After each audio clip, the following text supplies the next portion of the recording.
Right, make sure that all the grid lines are sort of erased first. We've got a lot of real brightness in this picture, a lot of white areas, but it's important to get those grays in. So make sure that you start with some of that light gray for the cheek on this side, leaving my white spots that are right here and right there. We're going to look at right by the nose. I don't want a dark, heavy outline over here, so I'm going to lighten that up over there. Really all I want is I want a little bit of gray in and around the nostril. So I'm using a little bit of pencil lead over here just to kind of get something started, and really all I want is to create a nice clean edge. So I think when I looked in your drawing earlier, the problem I saw was that it was really like a heavy, heavy outline right there. It really shouldn't be.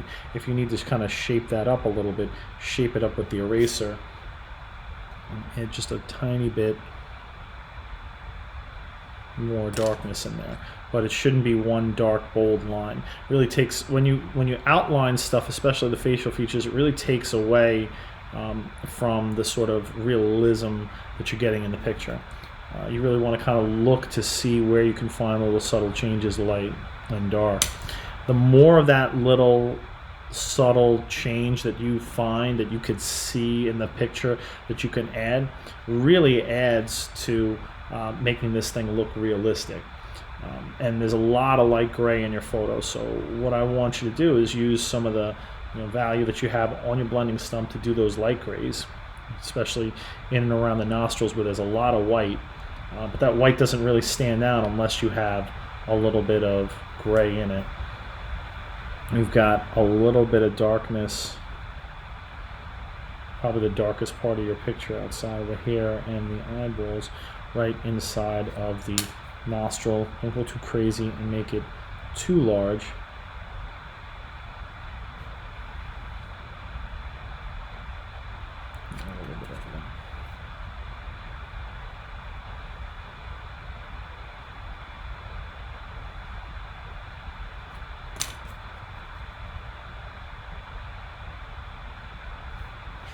This side there's a lot more gray.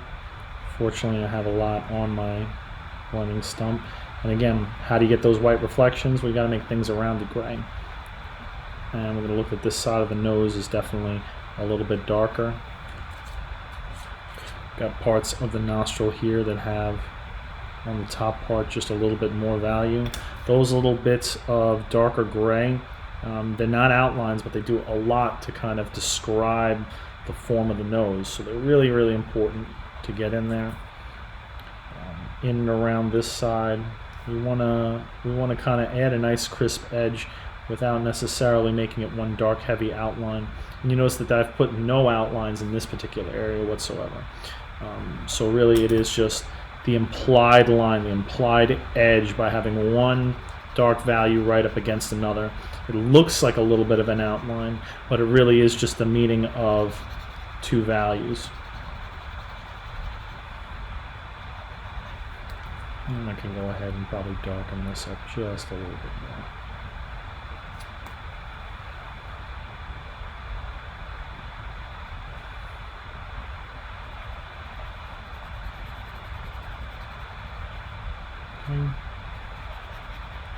And some light gray on this side.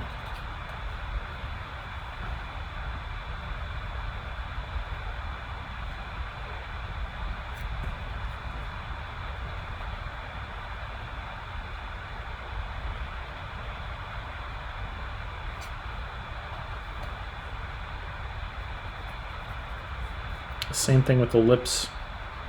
There's not really a ton of contrast, like really, really dark next to really, really light on the lips. It's a lot of subtle grays with the exception of the corner of the mouth, which is an important part for you to kind of get in there. That is one of the lone really dark spots on this part of your picture. You want to make sure that you get that on both sides. But all that medium light gray that you might have in the lips itself, you want to make sure that you add a little bit.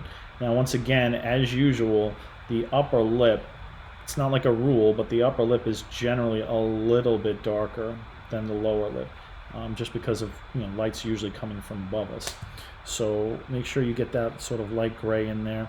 We have a lot of like white and reflection in there, and I'm going to try to avoid putting anything in there. I can always touch that up with my eraser after the fact, but for me, I kind of like to keep the white of the paper going a bit, because it's really never as bright again, even if you come back and like erase it. Kind of come in and get that little darkness in the indent right above the lips, and then kind of come back and sort of get a little bit more value over here. I'm creating this lip without a heavy dark outline all around it, and that's something that we want to kind of do. The goal here is to try to do these and be as true to the photograph as possible. And to be true to that photograph, we want to kind of avoid heavy dark outlines. There is a little bit of a edge here, which we want to make sure that we get in our picture to separate the upper lip from the lower lip, but there's a lot of little subtle shading that we got to kind of try to find and capture in this.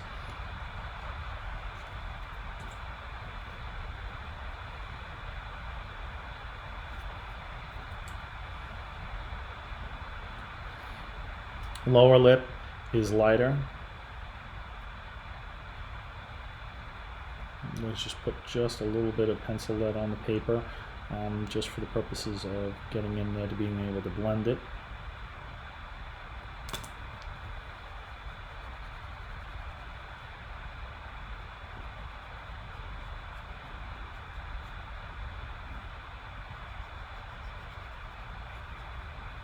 But there isn't a dark outline on that lower lip. It really is the subtle little bit of darkness above it and below it.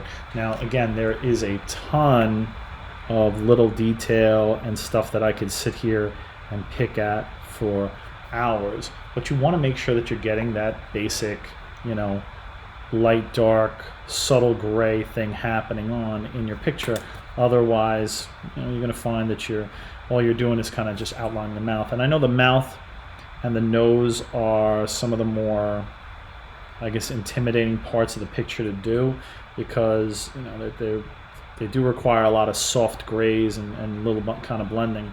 But if you leave them just blank and you don't do them, it really is like a hole in your picture. And I think most of you are pretty comfortable with the eyes at this point, but noses and mouths are definitely something that require a little bit of extra time and extra care. So again, notice that I've gotten a feel for the lips here without having to do a hard outline around the whole thing. And there isn't a hard outline in the photograph. In the photograph, there's a lot of like implied lines, and I've done the best I could to kind of get those implied lines. Again, this is something that I could definitely work on for another, 15-20 minutes. I could really pick at the nose and on the cheeks and even on the lips and find a ton of extra detail, but this would be a good little 5-minute version of it.